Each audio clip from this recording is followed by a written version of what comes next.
The Explorer's Way. Just the name itself screams adventure. From Darwin in the top end, all the way down to Adelaide in South Australia. Doesn't that sound like 3,021 kilometers of pure fun? And with all of our side trips, we ended up extending the fun to an unbelievable 5,250 kilometers. Kakadu, Uluru, Coober Pedy. We were so excited to see some of Australia's icons. But we were just as excited for the places we didn't know much about, like Litchfield or Tjuta. And to play some of the wildest, most remote golf courses that we've ever played. But seriously, we had no idea just how incredible this journey was going to be.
I've always dirtied everything that I found. This ain't no difference. The right way to road trip the Explorer's Way is to travel in style. And how do you do that? You get in a Coober head in Darwin. Save all the things that I said that night. Playing it cool, but I never got it right. Baby, cut yourself loose. I was mesmerized by your eyes. Keep me up every night. Keep me up every. I guess we weren't quite sure what to expect in Darwin, but the NT's capital really surprised us. Darwin is a cultural melting pot, and the kaleidoscope of cultures makes it really special. It is rich and vibrant, and you experience it on every corner. And nowhere is that more evident than in Darwin's colorful street art scene.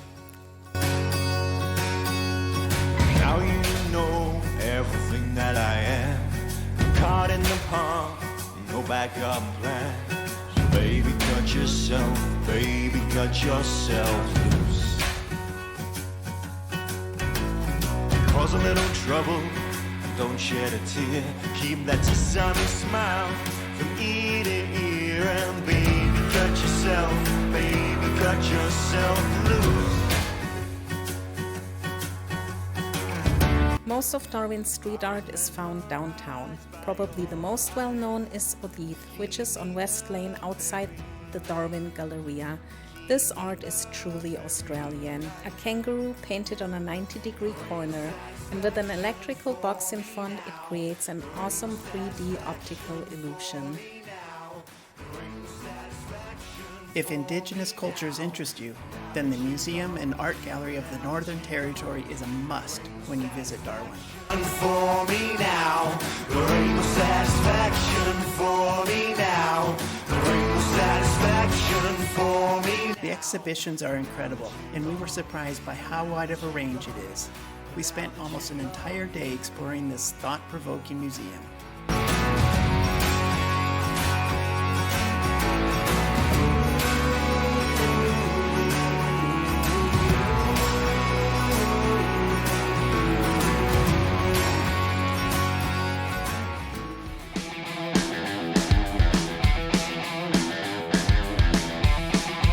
One of the most well-known highlights in Darwin is Crocosaurus Cove. This must-see attraction is where you can get an up-close view of one of Australia's most feared creatures, the crocodile.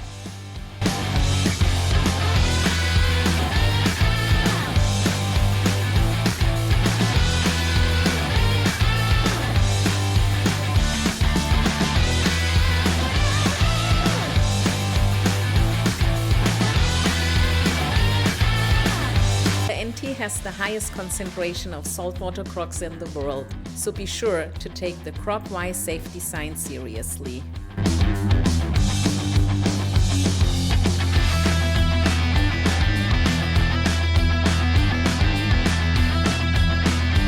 We were fascinated to learn more about these dangerous animals. Like, for example, did you know that crocs can regrow limbs?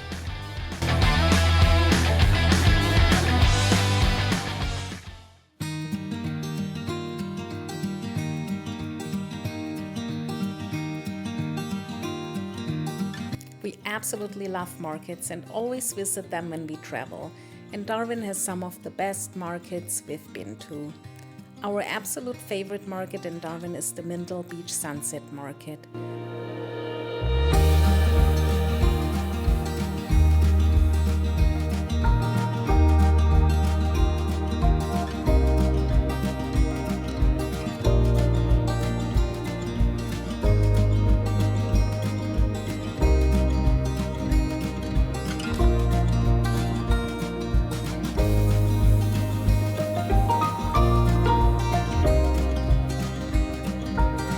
Located directly at Mindle Beach, this market takes place between April and October and is the most romantic market experience we've ever been to. Get your drink and food from one of the many stalls, and then you find your spot at the beach and enjoy an amazing sunset.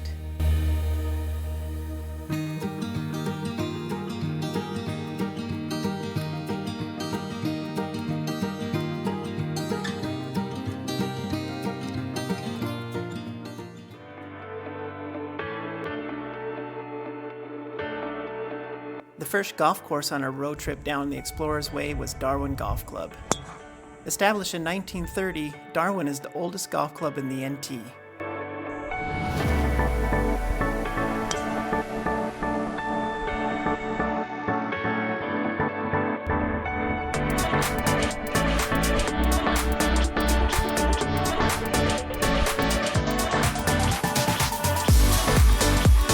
The greens had some movement in them, and even though they had recently been aerated, they rolled way better than we expected.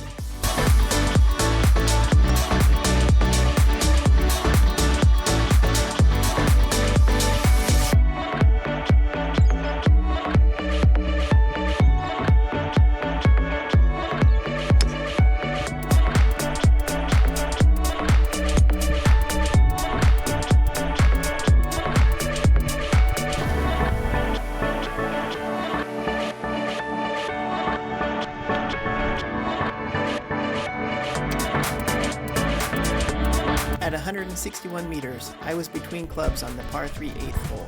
However, it was the perfect distance for Menexha's 5-wood, which she executed to near perfection. With water short and left, she made a swing that sounded great and flew on a direct path towards the flag. As we approached the greenskeeper was waiting for Menexha to arrive. From his mower, he held out his fingers indicating that her shot was a mere couple inches from going in on its way past the cup.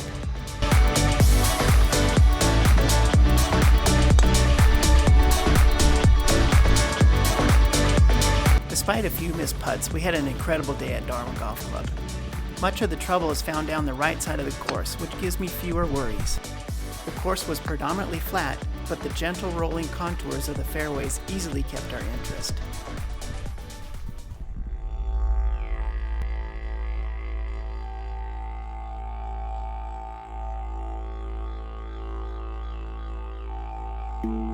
After leaving Darwin, the first detour and stop along the Explorer's Way was to the astonishing Kakadu National Park.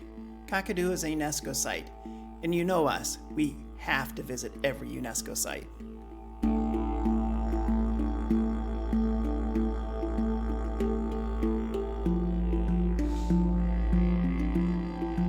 first stop was Burungkoi, where we took the circular 1.5 kilometer rock art walk.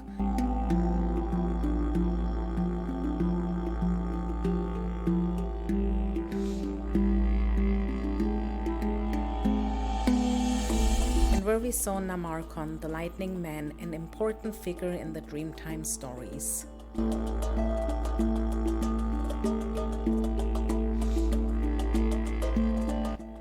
Next up was Ubir. Ubir's rock art is considered to be some of the best in the world, and our anticipation grew with every step.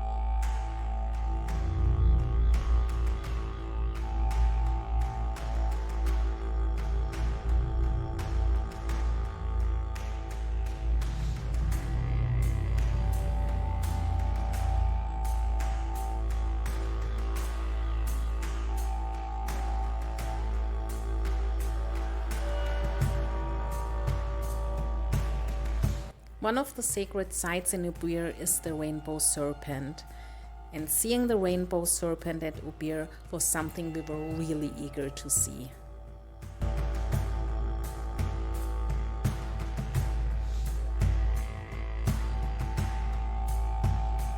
We could have spent hours admiring the rock art, but sunset was fast approaching and we wanted to make it to the Nardap lookout.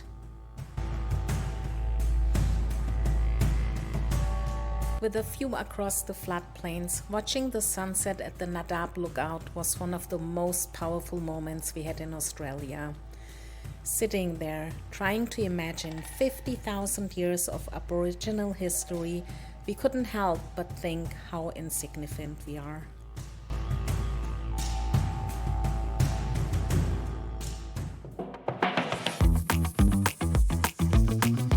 After Kakadu, we drove to Litchfield National Park. The sun was scorching, and we were looking forward to indulge ourselves in the natural plunge pools. Our first stop was the magnetic termite mounds. An uncountable number of termite mounds stretched out in front of us as far as the eye could see. It looked surreal, almost like we were in a cemetery. The mounds are up to 100 years old and stand as tall as 2 meters.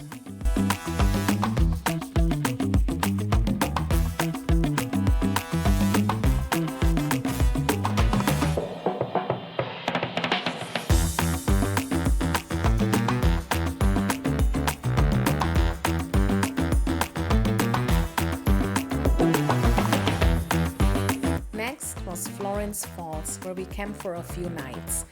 A short walk from our campsite was a popular swimming spot, and we couldn't wait to escape the heat, jump in, and cool off.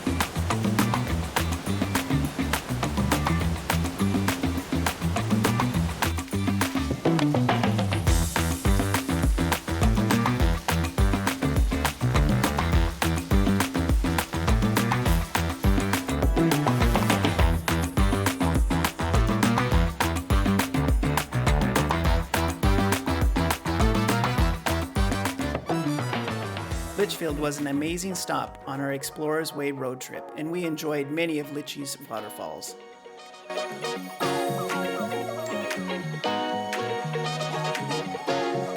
After the Florence Falls, we went to the Bully Rock Hole and admired the Tullamore Falls and views from the lookout.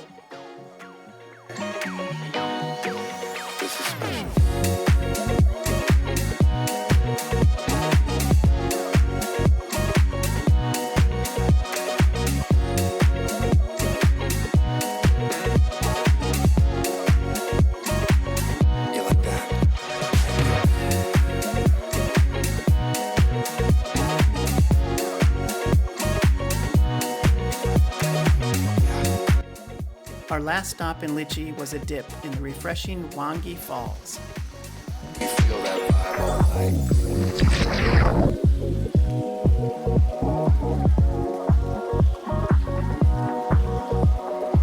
You know, I don't even really know where. Despite the flies and heat, we enjoyed the lush landscape around the multiple waterfalls, with marvelous landscapes and everything from termite mounds to red dirt bush camps and lavish forests to refreshing waterfalls. Litchfield is a must-see national park.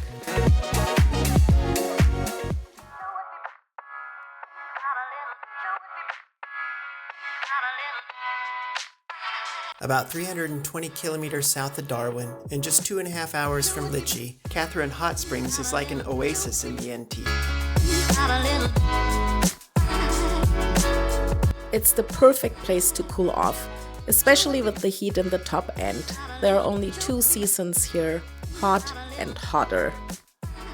We were traveling in late October, right as the season was shifting from hot to even hotter. So, the thermal springs were a welcome escape.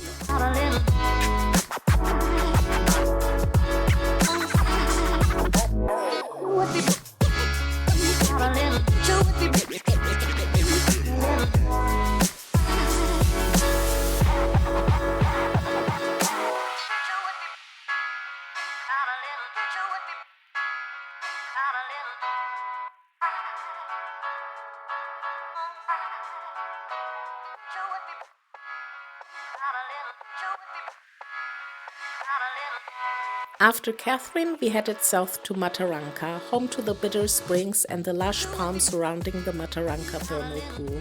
Imagine soaking in 34-degree waters. Pure bliss. Mataranka is part of the LC National Park, an area packed with thermal pools. Our favorite? Definitely Bitter Springs. The croc signs made us a tad nervous, but once we saw the beautiful turquoise waters, our worries were all forgotten.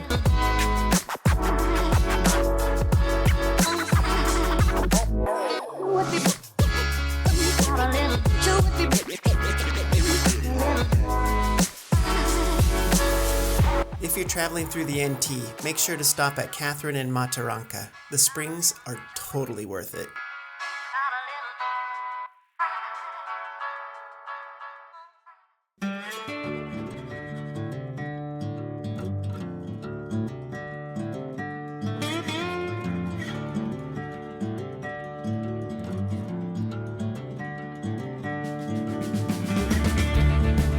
We made a quick stop at the Stuart Tree Historic Site.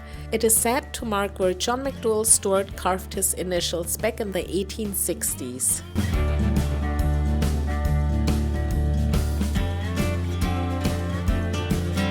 We're not sure that we actually saw the carving, but it's pretty cool to think about how this tree has stood here since Australia's early exploration days.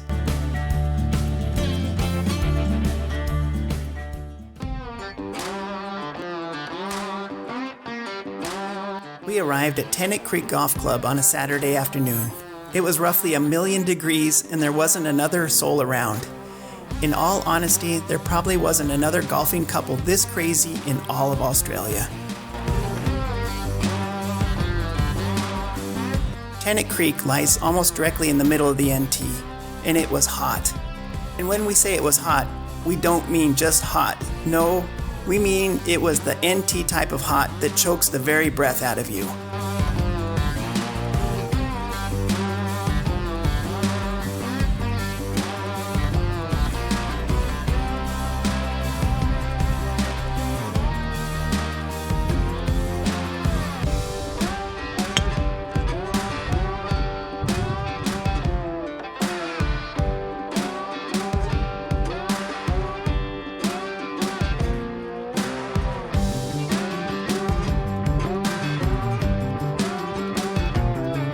My approach shot to the opening hole looked like it landed on, but bounced over the dark sand green.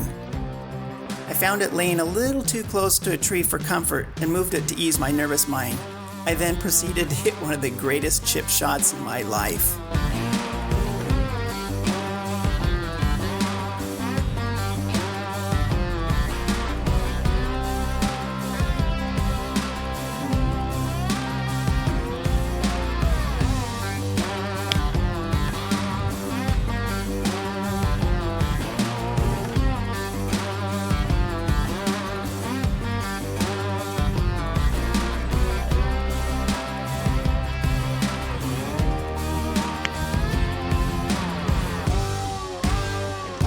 In the end, the heat of the day got the best of me. My head was throbbing from the sun, and I only played 2 holes.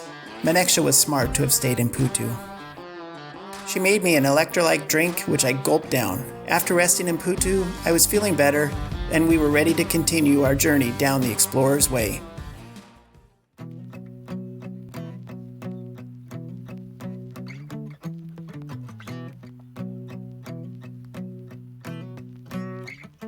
When I was young, my daddy said, gotta keep one eye open in your bed. Devil's Marbles, or Karlu in the local Aboriginal language, is an hour's drive south of Tennant Creek, and we entered a fascinating, wide-open area that has some of the most unique rock formations we have ever seen.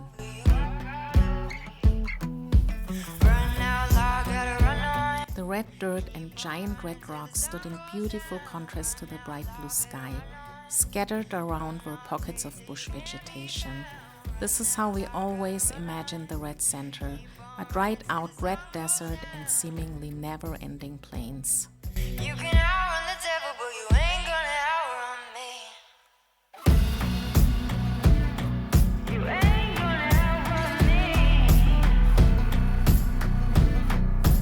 You ain't gonna. The shapes of the Devil's Marbles are formed through erosion and play an important role in the Dreamtime story. The marbles represent the eggs of the rainbow serpent. When I was younger, my mama said, gotta make your green and you'll be seeing red. 'Cause if you ain't got none, well, nobody gon' A short 20-minute drive south of Karlu, you will find something completely unexpected, but also somehow not that surprising. After all, this is the Outback. Wycliffe Well is the UFO capital of Australia. Every stop in this remote section of the Explorer's Way seemed to have something crazier than the last. It was almost as if the locals tried to out-crazy their neighbors.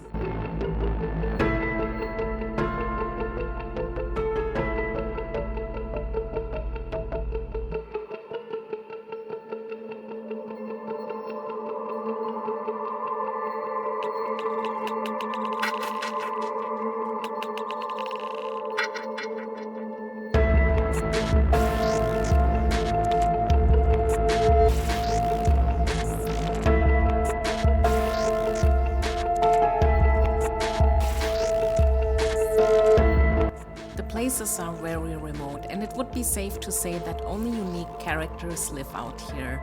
I guess you have to be built for the Outback.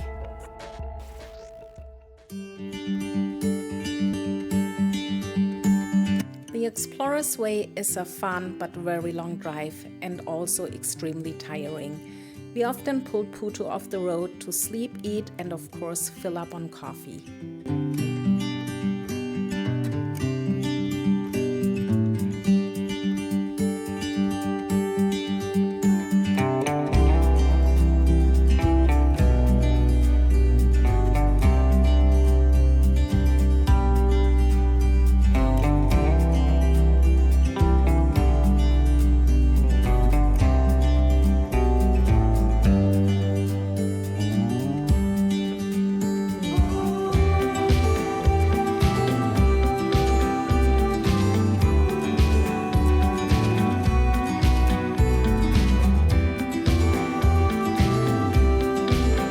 One of the most endearing charms of traveling the Explorer's Way are all the Outback pubs which dot the route. We stopped at the Barrow Creek Pub and checked out all the stuff.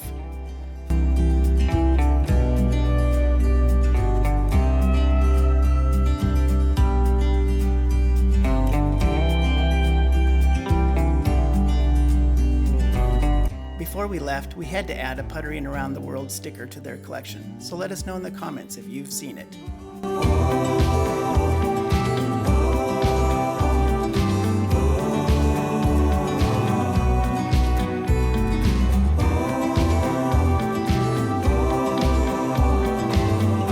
After a brief stop, we took a quick photo as we crossed the Tropic of Capricorn and continued the 300 kilometers to our next destination, Alice Springs.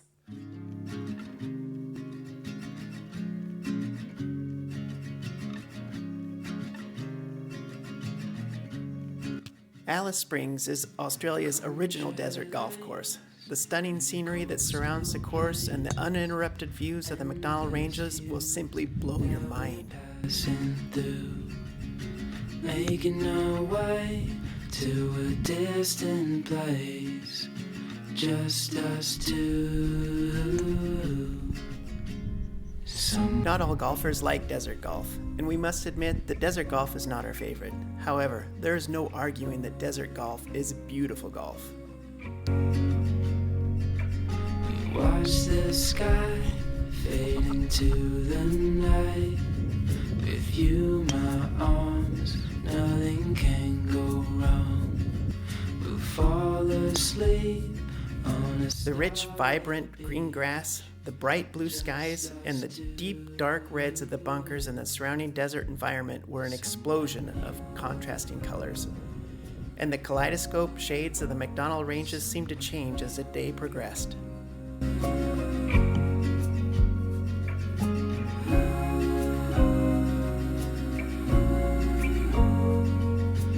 Alice Springs is easily the most remote good golf course that we have ever played in all our travels.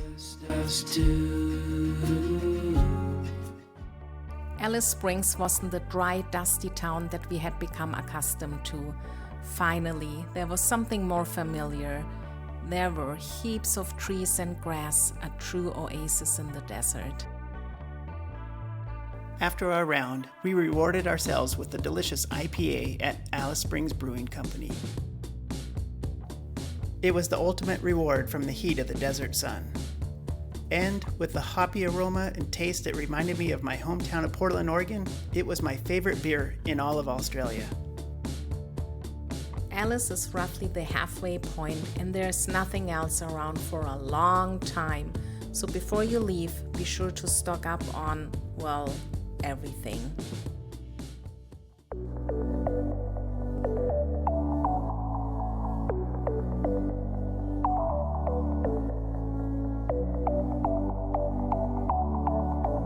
The Macdonnell Ranges stretch an incredible 664 kilometers and are split into two sections, the east and the west. Both looked amazing, but we weren't sure our trusty old mate Putu could handle the roads in the east, so we decided to explore the West Macs instead. One of the coolest things about the West Macs is the number of gaps that slice through the ranges. Our first stop was Simpson Gap, just 18 kilometers from Alice Springs, and it was absolutely breathtaking.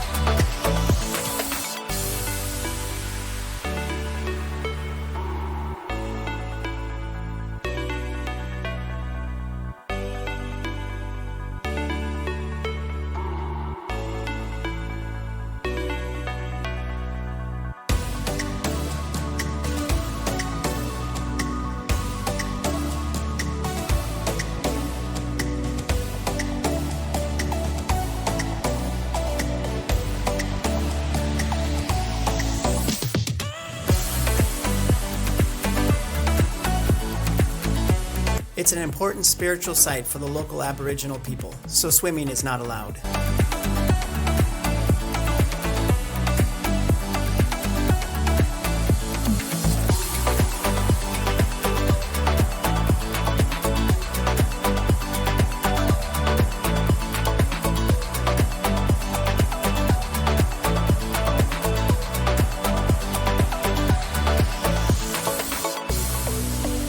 Next up was Stanley Chasm, another beautiful gorge. Its original name means gap of water, and it's sacred to the local Western Arrernte women streaming. If you time your visit just right around noon, the sunlight beams down and lights up the chasm walls in these incredibly fiery reds. It's so stunning.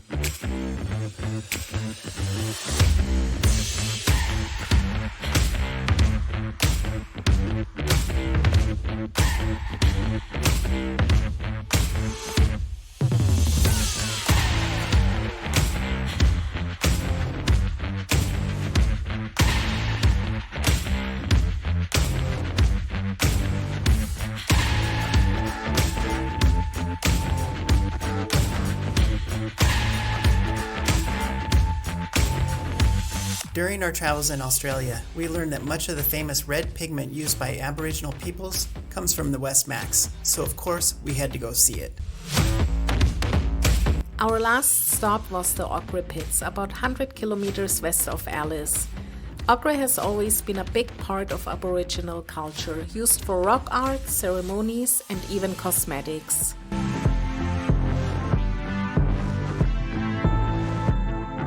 We did the West Macs as a day trip, but after seeing all the beauty, we wish we would have stayed much longer.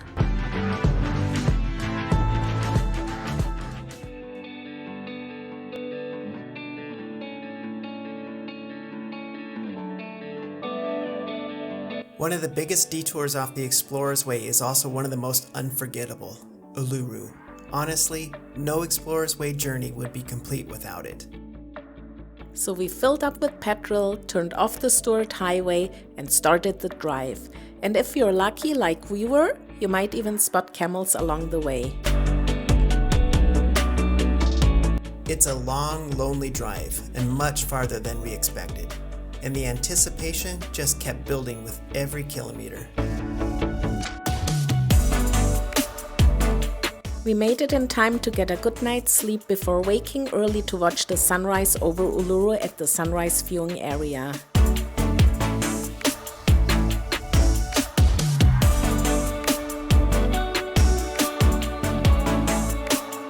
And then, there it was. No matter how many photos or videos you've seen, nothing prepares you for the first time you see Uluru in person. We honestly don't have the words to describe the feelings we experienced that morning. To stand here in front of Uluru just overwhelmed us with emotions. After watching the sunrise, we did the base walk. It's about 10 kilometers and we really took our time soaking in every detail.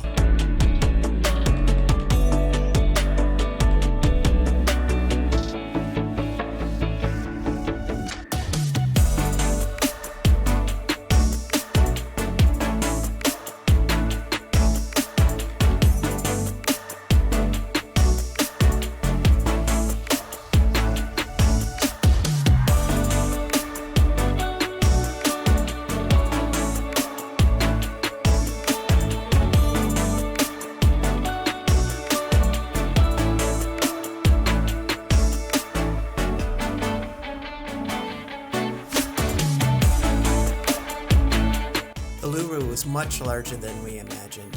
We were amazed by the cool springs at the base, the caves high above us, and the ancient rock art. Just thinking about all the stories that have been passed down over the generations left us in awe.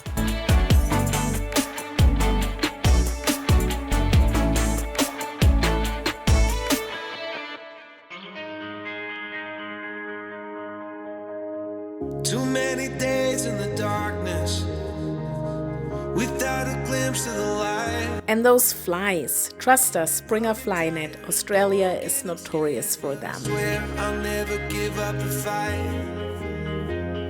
I see you broken and beat, head pulled down over your eyes. Every part of you wants to surrender, but darling, you were meant to survive. With every star, we are born again.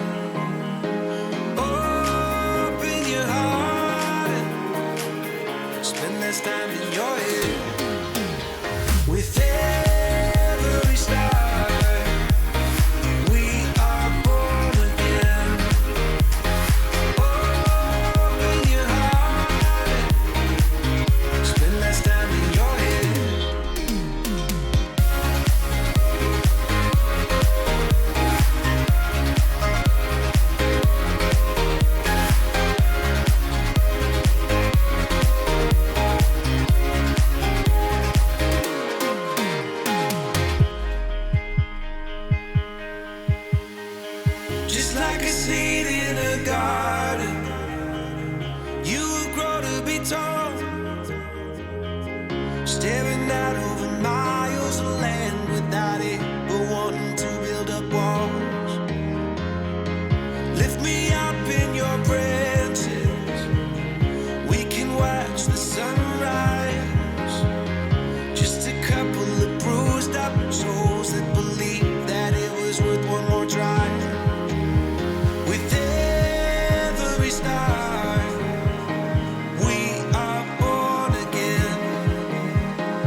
bucket list moment for us. It was something that we dreamed about for years. And even after all the documentaries, pictures, and videos we'd seen, nothing compared to being there. We spent 3 amazing days at Uluru and feeling the warmth of the red sand, imagining the sound of a didgeridoo, watching the sunrises and sunsets, and enjoying a night sky full of stars was absolutely magical.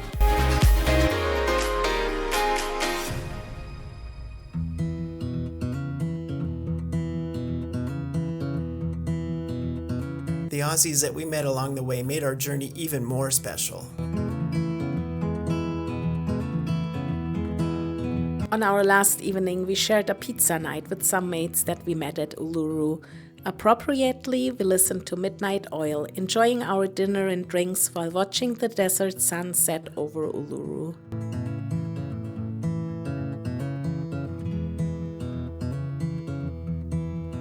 It was the perfect ending to an unforgettable experience, a true highlight of our journey.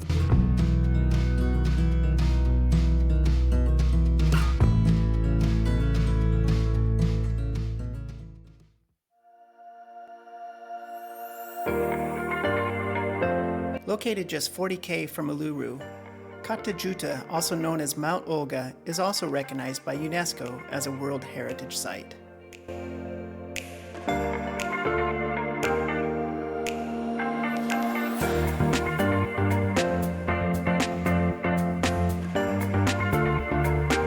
Tjuta translates as many heads, and it was immediately obvious where the name comes from.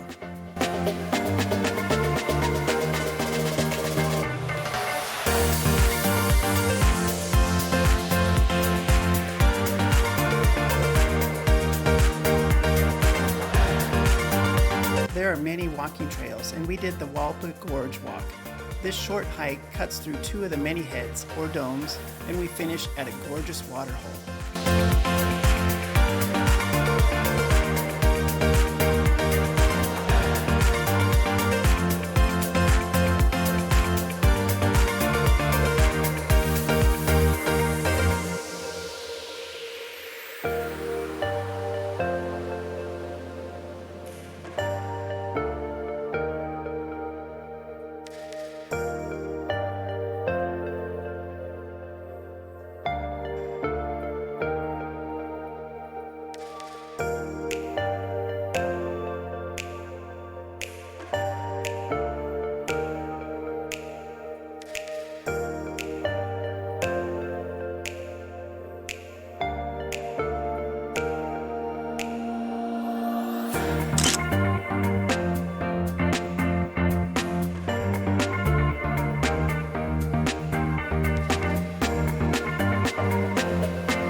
Next up was the Valley of the Winds Walk.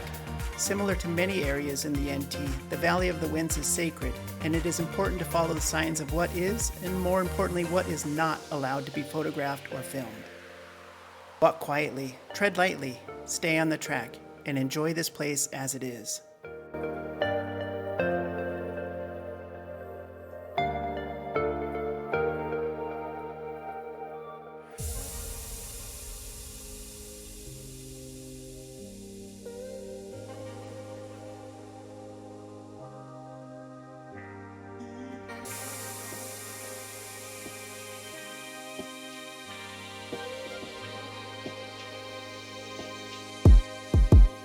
It is advised to arrive early, but we arrived late in the afternoon and had the entire park to our own before watching the domes glow under another unforgettable sunset.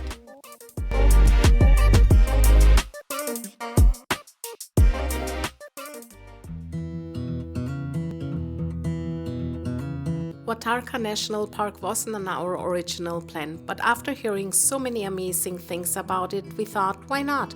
So we made the 4-hour drive from Uluru to Kings Canyon. And honestly, it was the best decision we could have made. Kings Canyon completely blew us away. It was one of the biggest surprises of our entire trip.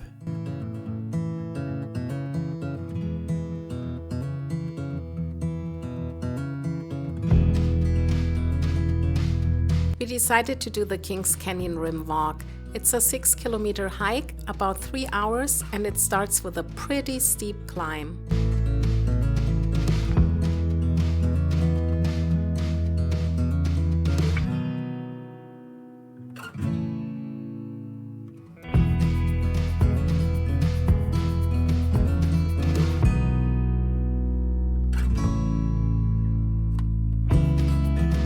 But don't let that scare you away. You will sweat and gasp for air, but believe us, once you're on the top, surrounded by these cliffs and glowing red rocks, you will love it.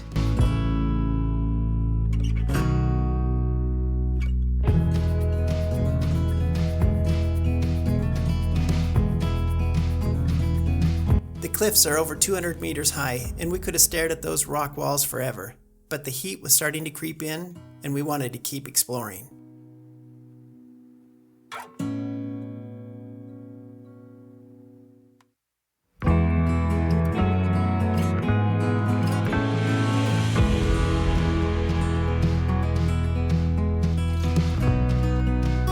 We followed the markers through these scraggy rocks and narrow paths, and we had to touch the ancient sandstone.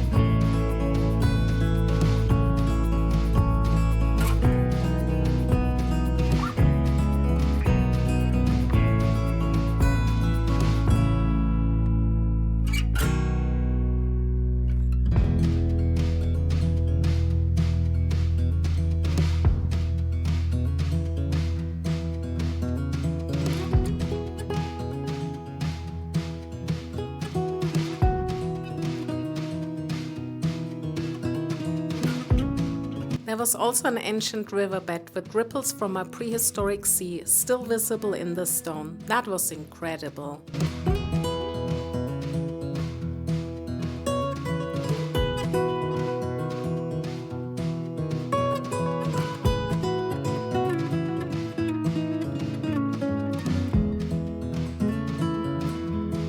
We continued on to the Garden of Eden, a lush green oasis right in the middle of all that rugged red landscape.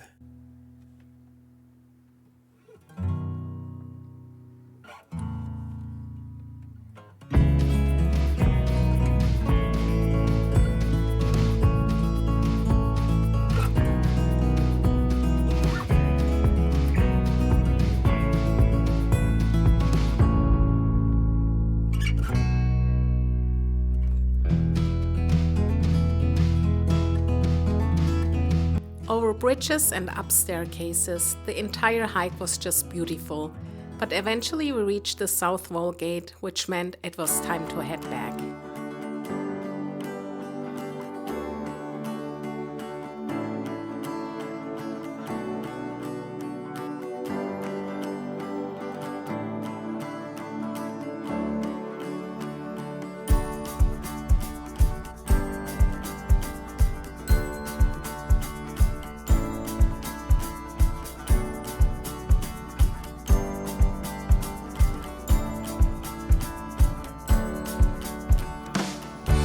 Kings Canyon wasn't just a detour, it was another highlight of the entire Explorer's Way.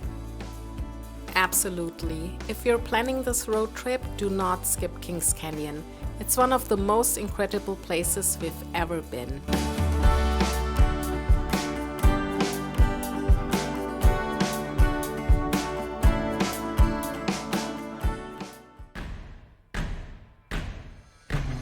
Before crossing into South Australia, we made a quick stop.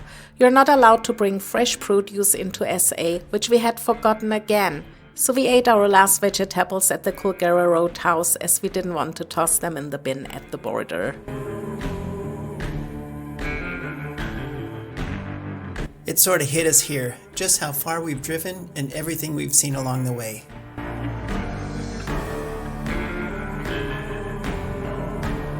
And then we crossed into South Australia, another milestone on this epic journey.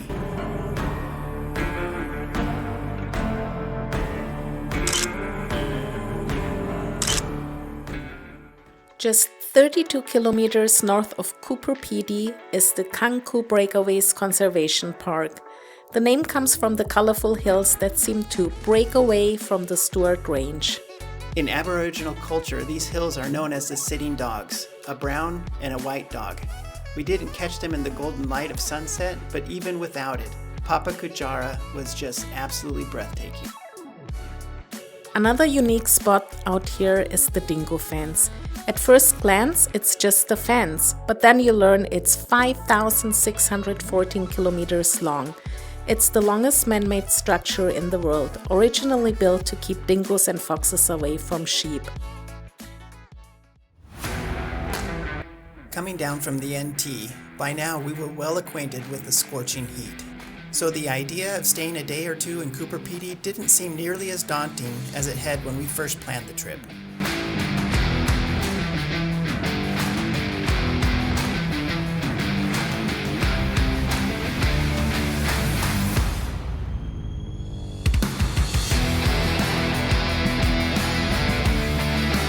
What makes Coober Pedy so unique is that almost everything is underground.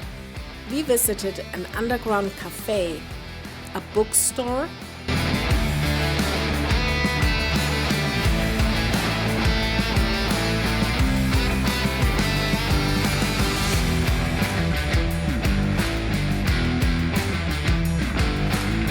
and even a church. It was incredible to see how life adapts to the extreme heat here.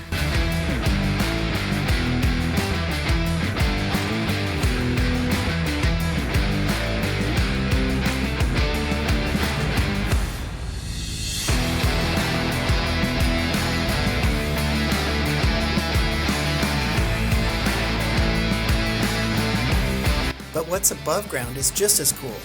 Lots of movies have been filmed here, and there's even a spaceship parked on Main Street. Yep, a spaceship.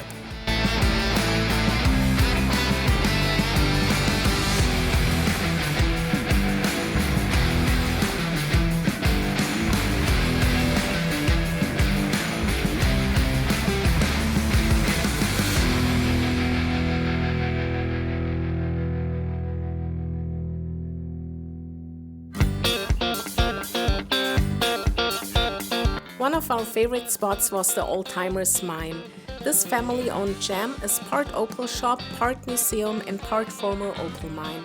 For just 15 Aussie dollars, we got helmets and could wander through the self-guided tunnels at our own pace. And we could even camp for free in their backyard. You can absolutely feel the love that the family has put into this place.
Wouldn't be Coober Pedy without seeing more oddities.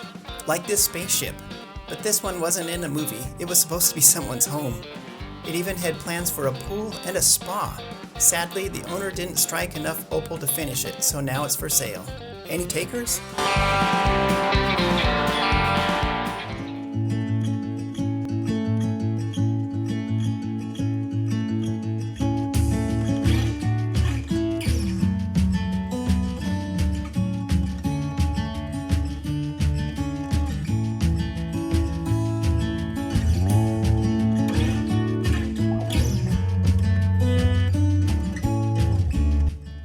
Coober Pedy Opal Fields Golf Club rests atop one of the higher points of town and commands unending views of the surrounding desert.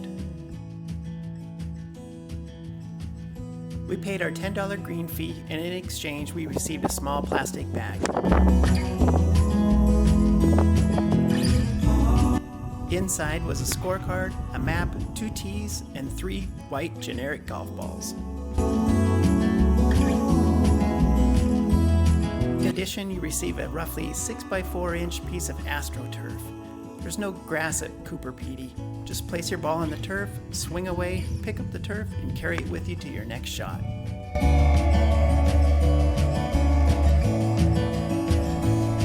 For an additional $10, you can hire some rental clubs, which we quickly learned was a wise investment and one that we would very highly recommend.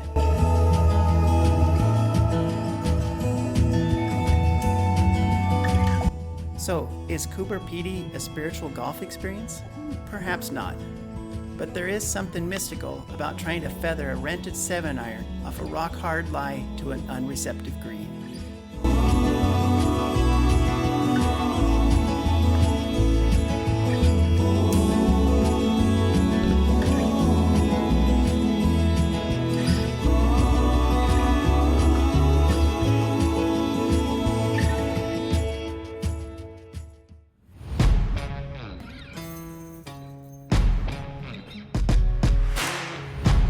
Another of our favorite detours off the Stuart Highway was the Ikara-Flinders Ranges National Park. Our first adventure was the Akura Rock Hike, a 3.1 kilometer round trip that took us about 2 hours.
The highlight was a rock shelter covered in ochre and charcoal paintings that tell the creation story of Wilpenna Pound, or Ikara in the Aboriginal language.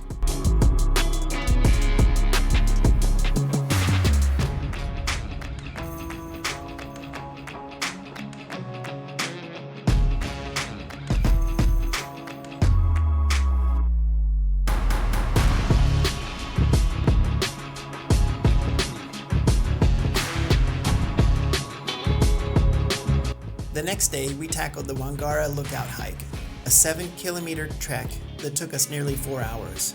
It wasn't strenuous, but wow, the panoramic views of Wilpenna Pound, a natural amphitheater of mountains, were absolutely stunning.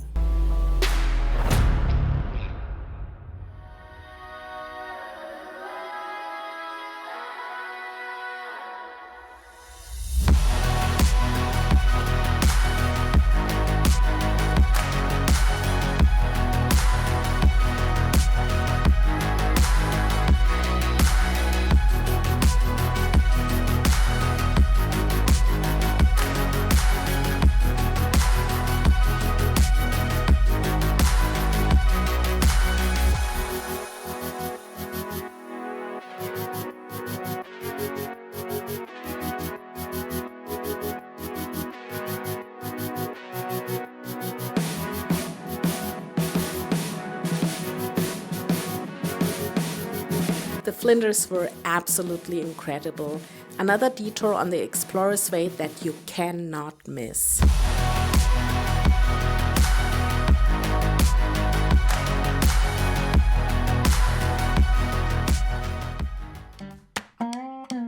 Port Augusta really is the crossroads of Australia. Head north to the Red Centre or west to the Nullarbor. It's where so many iconic road trips come together. For us, it was the first time we'd seen the ocean in a very long time. It felt so refreshing, like taking a deep breath after traveling through miles and miles of red dust.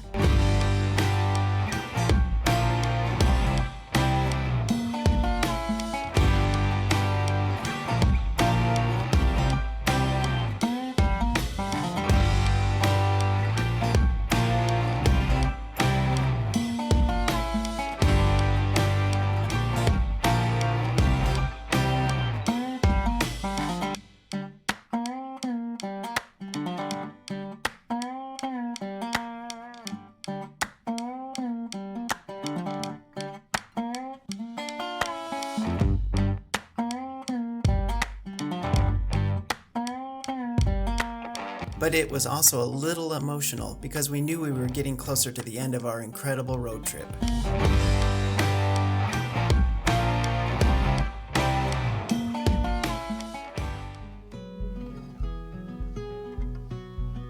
South of Port Augusta, the scenery changed again. We had the Flinders Ranges on our left and just a glimpse of the ocean on our right. These long, slow plains stretched out in front of us, and it was such a contrast to the rugged outback we'd left behind.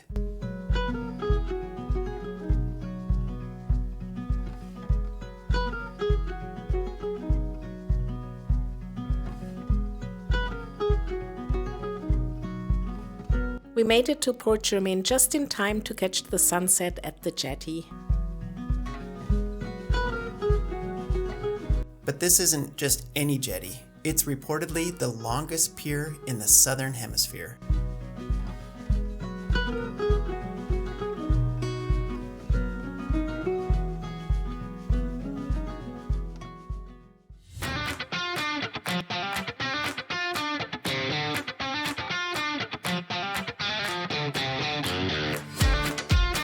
Located in the heart of Adelaide's red sandbelt, Royal Adelaide Golf Club is consistently ranked in the top 10 in Australia.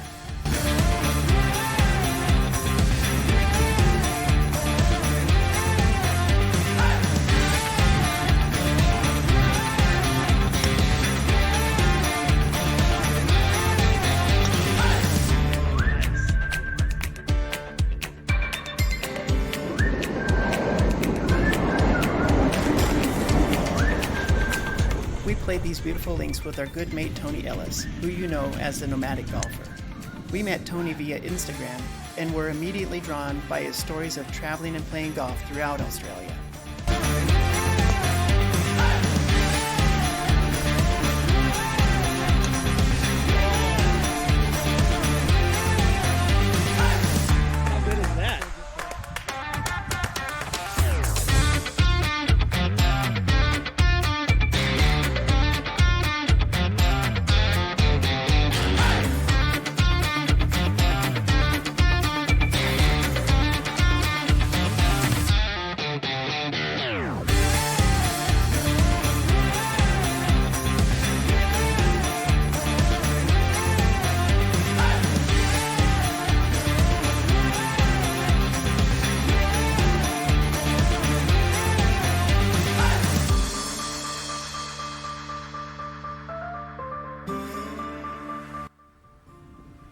Turn here at Royal Adelaide. This golf course is fantastic. Mackenzie, the train, the fox. I mean, we've seen it all. The greens are hard. You think that they're not too bad. They're not easy greens. It's a beautiful golf course, right in the city. I mean, but you feel like you're a million miles away. I love this kind of golf.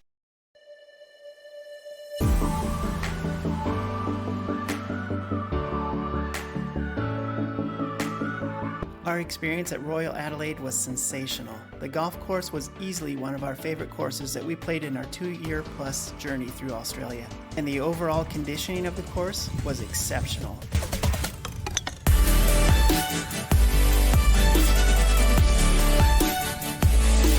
The 3rd and the 11th at Royal Adelaide are outstanding golf holes. Blending strategy with an aesthetically pleasing design, they are two of the greatest golf holes that we've ever played.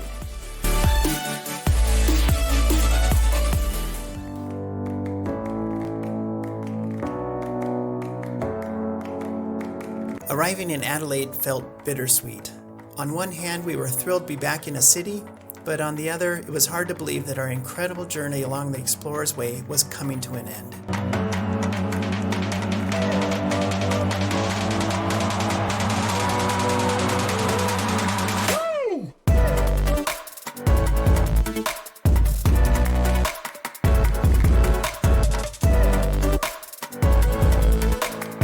Adelaide is such a fantastic city to explore.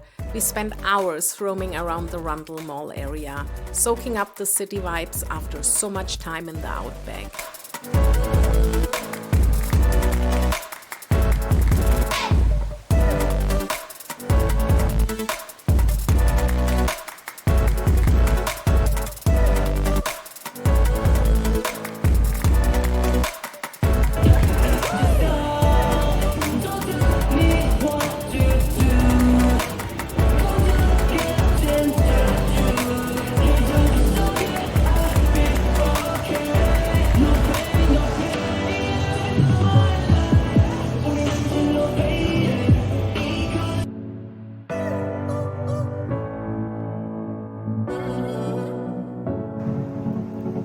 Is it?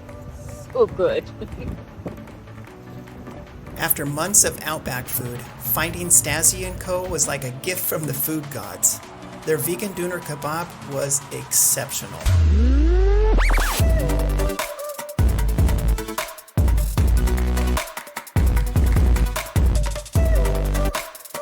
As vegetarians, we can't even describe the joy and relief of a meal like that. And it didn't stop there. We had more amazing food at the Adelaide Central Market and 2-bit villains.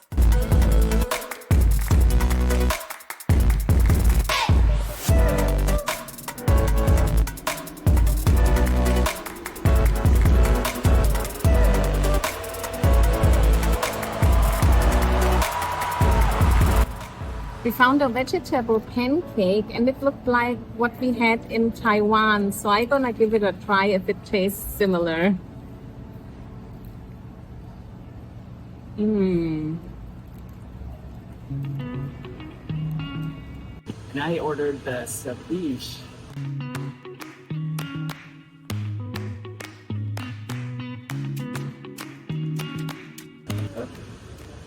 Might not be the easiest to eat.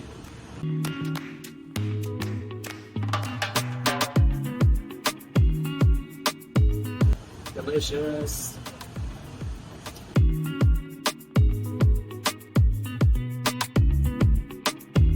Adelaide was the perfect way to end our trip.